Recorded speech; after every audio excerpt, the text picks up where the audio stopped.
तो दोस्तों कैसे हो आप लोग। उम्मीद करता हूँ आप लोग अच्छे होंगे और अपनों का भी ख्याल रख रहे होंगे। फिर से आ गया हूँ story by Rahman YouTube channel पर और इसी नाम से मेरा फेसबुक पेज भी है। दोनों जगहों पे आप इस वीडियो को देख सकते हो। तो आज एक लड़का का कहानी है। लड़का जो है नौजवान होता है और लड़के का नाम जो होता है हरीश। हरीश अपने परिवार का छोटा बेटा होता है। हरीश के अलावा भी उसके दो बड़े भाई थे जिनकी शादी हो चुकी है। हरीश छोटा होने के वजह से उसके परिवार का वो लाडला था। लेकिन परिवार के जो बैकग्राउंड है ज़्यादा मतलब पैसा वाला नहीं था, अमीर परिवार नहीं था। बस खेती बाड़ी करके उन लोगों का चलता था। हरीश जो है वो कामकाज कुछ करता तो नहीं था, लेकिन वो उसके घर के जो गाय है उसको चराने के लिए वो खेतों में जाया करता था। उसको बचपन से ही एक शौक था। वो बांसुरी बहुत अच्छा बजा लेते थे। जब भी वो गाय को लेकर चराने के लिए जाते हैं, गाय को छोड़ देता है वो खुला। उसके बाद वो पेड़ के किनारे पे नीचे बैठ के, पेड़ की छाँव में बैठ के वो बांसुरी बजाया करता था। और उसकी बांसुरी सुन के उसके दोस्त लोग बहुत उसका तारीफ करता था, गांव में भी। ये पूरा घटना, ये पूरा जो कहानी है रहीमपुर का है। रहीमपुर का ही रहने वाला होता है हरीश। अब यूं चल रहा था, लेकिन एक दिन जो है एक लड़की उसको पसंद आ जाती है। दरअसल वो लड़की उस गांव के जमींदार के सबसे पैसा वाले के घर की बेटी होती है। और लड़की का नाम होता है रागिनी। रागिनी अपनी सहेलियों के साथ खेतीबाड़ी में घूमने गई थी। तो वैसे घूम रही थी तो हरीश की नज़र रागिनी के ऊपर पड़ता है और रागिनी की भी नज़र हरीश के ऊपर पड़ती है। जब दोनों की नज़र एक दूसरे से मिलता है, दोनों ही आंखों आंखों में दोनों एक दूसरे को पसंद कर लेते हैं। उसके बाद हरीश जैसा कि वो बांसुरी बजाता है वैसे बांसुरी बजा रहा था। इतने में वो जो रागिनी है उसकी जो बांसुरी बजाने का जो सुर है, जो उसकी आवाज़ें हैं, उसके तरफ खींच लाई। वो अपने सहेलियों को कहती है बांसुरी कौन बजा रहा है। सहेलियाँ कहती है जो हमारे गांव में एक लड़का है, एक चरवाहा है, वो अपने गाय को चराते है यहाँ पर, और वो उस झाड़ के नीचे बैठकर बांसुरी बजा रहे हैं। सहेलियों को रागिनी कहती है चलो ना जाकर देखते हैं कौन है वो लड़का, बहुत ही अच्छे बांसुरी बजा रहा है। तो रागिनी अपने सहेलियों के साथ उस झाड़ के नीचे जाते हैं जहां पर हरीश बांसुरी बजा रहा होता है।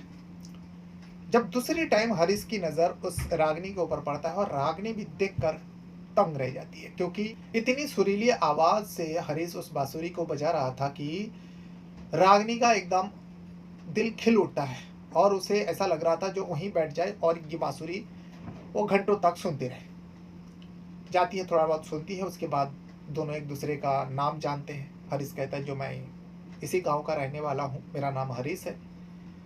रागिनी को कुछ लोग जानते थे। उसकी सहेलियाँ कहती है जो देखो इनका नाम रागिनी है और हमारे गांव के जो जमींदार है ना, जिनका नाम होता है ठाकुर राज प्रताप सिंह, उनकी एक लौती बेटी है। रागिनी जो है सांवली सूरत, तीखी नैन वाली थी। एक ही नज़र में हरीश के दिल में उतर गए थे। अब हरीश घर जाने के बाद रागिनी के बारे में सोचते रहता है, लेकिन उसकी सोच सोच तक ही रह जाता है। ये कभी हकीकत में नहीं हो सकते थे, हरीश को भी पता था।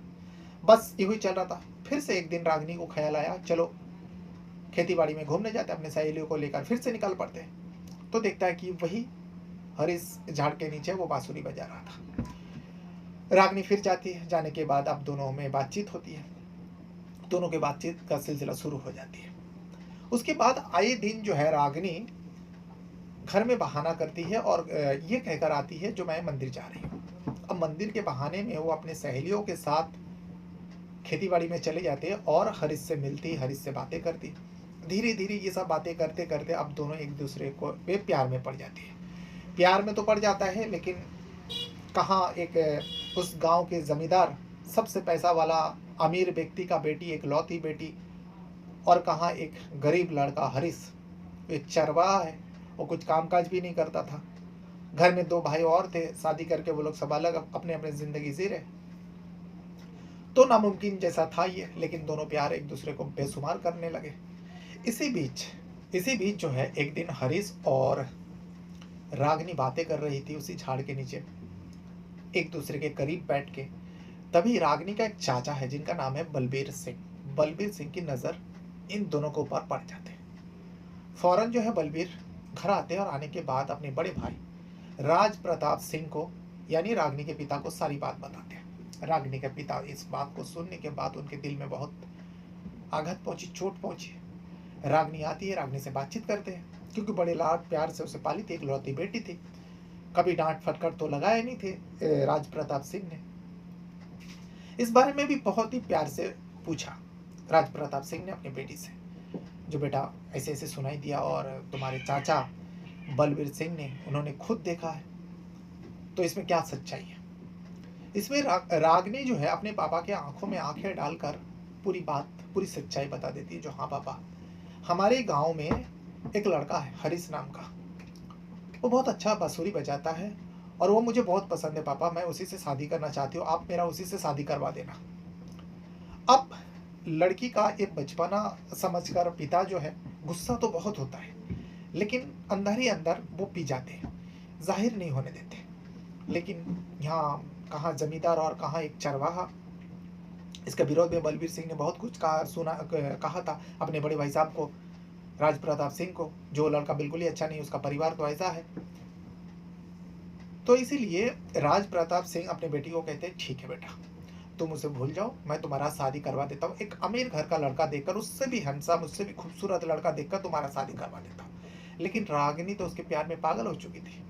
रागिनी साफ साफ कहती नहीं पापा, अगर मैं शादी करूंगी तो हरीश से करूंगी, अगर आप लोगों ने हरीश के अलावा किसी और से शादी करवाने की कोशिश की तो मैं शादी नहीं करूंगी और मैं कुछ कदम उठा लूंगी। यानी साफ साफ यहाँ पे रागिनी जो है अपने पापा को धमकाने पर उतर आई, और ये जो धमकाने का उतर आई, इसका नतीजा वही है जो बचपन से उसको लाड़ प्यार से पाला है। कभी डांट फटकार लगाया नहीं, कभी ऊंच नीच के बारे में बताया नहीं। राज प्रताप सिंह इस पे चुप खामोश रहता है, लेकिन बलबीर सिंह बहुत गुस्से में था। अपने भाई साहब को फिर से बताते हैं, जो आप अपने लड़की को इतने प्यार से क्यों पूछताछ करते हो, थोड़ा धमकाओ, थोड़ा डांटो फटकारो। लेकिन राज प्रताप सिंह कहते हैं नहीं भाई, मैं अपने बेटी को बचपन से बड़ी प्यार से पाला है, और वो आप जवान हो चुकी है, बचपन से मैंने उसको कभी चिल्ला के बातें नहीं किया, तो आज मैं उसकी कैसे डांट फटकार लगा सकता हूँ, कैसे उसको पर हाथ उठा सकता हूँ। ये उसका नादानी है, लेकिन कोई बात नहीं, इसका भी रास्ता है मेरे पास, उस लड़का को बुला भेजो। अब बलबीर सिंह को समझ में नहीं आ रहा बड़ा भाई राज प्रताप सिंह आखिर करना क्या चाहता है। बलबीर सिंह को कहता है जो उस हरीश को बुलाओ। हरीश को बुलाया जाता है। हरीश भी रागनी को बहुत ज्यादा प्यार करते थे, जिसके चलते रागनी का पापा का आदेश सुनकर फौरन उस हवेली पे पहुंचता है, जमींदार के घर पहुंचता है। पहुंचने के बाद पूरा परिवार के लोगों के सामने वहां पे रागनी भी बैठी हुई थी, बलबीर सिंह भी बैठा हुआ था, और राज प्रताप सिंह जो रागनी का पापा है वो हरीश को कहता है देखो मेरी बेटी न जाने तुम्हारे अंदर ऐसा क्या देख लिया जो तुम्हारे प्यार में वो पागल हो गई, लेकिन मैं ऐसा कैसे शादी करा दूं अपनी बेटी का तुम्हारे साथ, तुम तो कुछ करते तो हो नहीं, और तुम्हारे घर में रहने लायक तो घर नहीं है, तो फिर तुम मेरे बेटी को खुश कैसे रख पाओगे। अगर तुम मेरे बेटी से इतना ही प्यार करते हो जैसे कि रागनी तुमसे करती है, अगर तुमने 1 महीने के अंदर 1 लाख रुपए कमाकर मेरे हाथ में दे दिया तो मैं मान जाऊंगा, और मेरी बेटी का शादी खुशी खुशी मैं तुम्हारे साथ करवा दूंगा। अगर नहीं ला पाया 1 महीने के अंदर, तो जैसे ही 1 महीना पूरा होगा तुम इस गांव छोड़कर चले जाओगे। जब तक रागिनी की शादी ना हो जाए तब तक तुम इस गांव में कदम नहीं रखोगे। ये शर्त है। अगर इस शर्त पे तुम मंजूर होते हो तो बताओ, नहीं तो यहीं पे माफी मांग के, रागनी से भी माफी मांग के और मुझसे भी माफी मांग के यहाँ से चले जाओ। लेकिन जो हरीश है वो तो रागनी को बहुत प्यार करते थे, उसके लिए 1 लाख रुपए कोई मायने नहीं रखता, वो तो रागनी के लिए अपनी जान तक देने को तैयार है। इस पर हरीश कहता है नहीं अंकल, अगर यही बात रहा, रागनी के लिए 1 लाख क्या, आप अगर 10 लाख भी मांगते ना तो मैं वो भी कमा कर दिखा देता, मैं तो रागनी के लिए अपना जान तक दे दूंगा। फिलहाल राज प्रताप सिंह कहते जो ठीक है, अगर ऐसी बात है तो 1 महीने के अंदर तुम 1 लाख रुपए कमा कर मेरे हाथ पे ला कर दो, और उसी दिन मैं शादी का दिन तय कर दूंगा, तुम्हारा और रागनी का फैसला हो जाता है। उसको डेट दे दिया जाता है, तारीख लिख लिया जाता है। अब हरीश वहां से चले जाते हैं, इस शर्त को मान लेते हैं। उसके बाद यहाँ बलबीर सिंह जो है बहुत गुस्से में था, उनको समझ ही नहीं आ रहा था, जो राज प्रताप सिंह का छोटा भाई होता है यानी रागिनी का चाचा, उनको समझ ही नहीं आ रहा था आखिर भाई साहब करना क्या चाहता है। एक गमार, गांव के गमार जो चरवाहा है, उसके साथ अपनी बेटी का शादी तय कर दिया, लेकिन वो अपने मकसद से कभी पूरा नहीं हो पाएगा, ये बलबीर सिंह सोचता है। और वो हरीश के ऊपर नजर रख लेते हैं। अब हरीश तो वहां पर वादा तो कर लिया, जो मैं 1 लाख रुपए कमा कर आपके हाथ में दे दूंगा, लेकिन कैसे? गांव में रहकर कोई भी साधारण इंसान महीने में 1 लाख रुपए नहीं कमा सकता। देखते ही देखते हफ्ता बीत जाता है। अब हरीश सोचता है, जो गांव में रहकर बस दिन बीत रहे, अगर मुझे रागनी को अपने प्यार का सबूत दिखाना है, अपने प्यार का सच्चाई दिखाना है, जो मैं उसे कितना चाहता हूँ, तो मुझे इस गांव में रहकर नहीं बल्कि मुझे शहर जाना पड़ेगा, और शहर में जाकर मुझे कुछ काम करना पड़ेगा, जिसके चलते मुझे 1 महीने के अंदर मैं 1 लाख रुपए कमा सकूँ। हरीश अपने माँ बाप से परमिशन लेकर, वो क्योंकि उनके प्यार की चर्चा पूरा गांव में ढिंडोरा पीट चुका था, और ये शर्त भी, ये भी गांव में ढिंडोरा पीट चुका था, हरीश अपने गांव छोड़कर शहर चला जाता है। अब शहर जाने के बाद 1 हफ्ता और निकल जाता है। अब उसका मनोबल टूटने लगा, जो मैंने वादा तो कर लिया, लेकिन मैं ये कैसे पूरा करूंगा? देखते ही देखते 15 दिन निकल गया। अब 15 दिन बचा है, 15 में ढंग का कुछ काम ही नहीं मिल रहा है। तो वो बड़ी सोच में पड़ा हुआ था, डूबा हुआ था। एक शहर में एक फुटपाथ में बैठे बैठे बस सोच ही रहा था ये सब मैटर के बारे में, जो क्या होगा, मैं रागनी को खो दिया, मेरी गलती थी, मैंने इस शर्त को एक्सेप्ट क्यों किया, ये सारी बातें उसके जहन में चल रहा था। तभी उसकी नज़र जो है दीवार पे चिपका हुआ एक पोस्टर पर पड़ती है, जिस पर लिखा हुआ था, ये एक प्रतियोगिता है, एक कंपटीशन चल रही है, और उस कंपटीशन में जो फर्स्ट नंबर पर आएगा, जो फर्स्ट नंबर पर आएंगे, उसे 1 लाख रुपए इनाम दिया जाएगा। अब उसमें कई सारे वो चीज़ों का खेल दिखाना होगा, उसमें बांसुरी बजाने का भी एक कंपटीशन थी। अब हरीश को एक उम्मीद की किरण नजर आती है। हरीश फौरन जो है वहां से उठ खड़े होते और उस दीवार पे चिपका हुआ पोस्टर पर देखता है, और कहाँ पर ये कंपटीशन चल रहा है उस जगह का एड्रेस भी वहां पर लिखा हुआ था। हरीश तुरंत वहां पर पहुंचता है और अपना नाम कंपटीशन पे लिखा देता है। नाम लिखा देता है, उसके बाद उसका नाम भी एंट्री हो जाता है। फिर कंपटीशन शुरू होता है, तरह तरह की खेल तमाशा दिखाया जाता है। लेकिन जब बांसुरी का कंपटीशन होती है, जितने सारे उसमें कंपटीशन थी, जितने सारे खेल तमाशे थी, सबसे अव्वल नंबर 1 पर बांसुरी प्रतियोगिता का जो कंपटीशन थी वो होती है, और उसमें अव्वल नंबर पर आते हैं हरीश। हरीश का बांसुरी सुनकर हर कोई हैरान तंग रह गया था शहर के अंदर। जो एक गांव से आया हुआ लड़का, क्योंकि उसका चेहरे से ही मालूम पड़ता, जो गांव से आया हुआ लड़का इतना अच्छा बांसुरी बजा रहा है। सिर्फ उसे कंपटीशन जीतता नहीं है, बल्कि उस कंपटीशन में बड़े बड़े लोग आए हुए थे, बड़े बड़े म्यूजिशियन आए हुए थे। उन्होंने, सारे लोगों ने जब हरीश की इस बांसुरी की आवाज़ को सुना, बहुत सारे लोग हरीश से ऑटोग्राफ लिया, हरीश के पास गया, हरीश से पूछताछ की, हरीश कहाँ से आया, क्या करता था। हरीश सब कुछ बताता है। फिलहाल उसे 1 लाख रुपए की ज़रूरत था। वो 1 लाख रुपए इनाम के तौर पर वो तो ले लेता है, और बहुत सारे लोग उसको इनवाइट करते हैं, जो तुम दोबारा शहर आना, मेरी म्यूजिक कंपनी में काम करना। यानी उसे उस बांसुरी कंपटीशन के वजह से शहर में उसको बहुत अच्छा काम भी मिल गया। लेकिन हरीश को उस 1 लाख रुपए लेकर गांव लौटना था, जो रहीमपुर में, क्योंकि उसका शर्त पूरी करनी थी, यहाँ डेट निकल जा रहा था। हरीश उस 1 लाख रुपए लेकर गांव लौट रहा था, लेकिन तभी जो है बलबीर सिंह का आदमी, गुंडे लोग, आदमी नहीं बल्कि गुंडे लोग, जो बलबीर सिंह ने हरीश को पर नजर रखने के लिए कहा गया था, जो रागनी का चाचा होता है। अब उनके गुंडे लोग पकड़ लेते हैं। अब उसके पैसा छीनने की कोशिश करता है हरीश का, लेकिन हरीश जो है समझ जाते हैं। हरीश समझ जाता है जो मेरे पीछे क्यों पड़ा है और मेरे पीछे भेजने वाला कौन है, क्योंकि उस हरीश को भी पता थी इस शादी के खिलाफ सबसे ज़्यादा बलबीर सिंह ही है, जो रागनी का चाचा है। इसीलिए वहाँ से वो कैसे भी करके जान बचाकर, अपने पैसा को बचाकर गांव तो लौट आते। गांव आने के बाद राज प्रताप सिंह के दरबार में हवेली पर पहुंचता है, यानी उस जमींदार के घर में पहुंचने के बाद 1 लाख रुपए उनके हाथ में थमा देते हैं।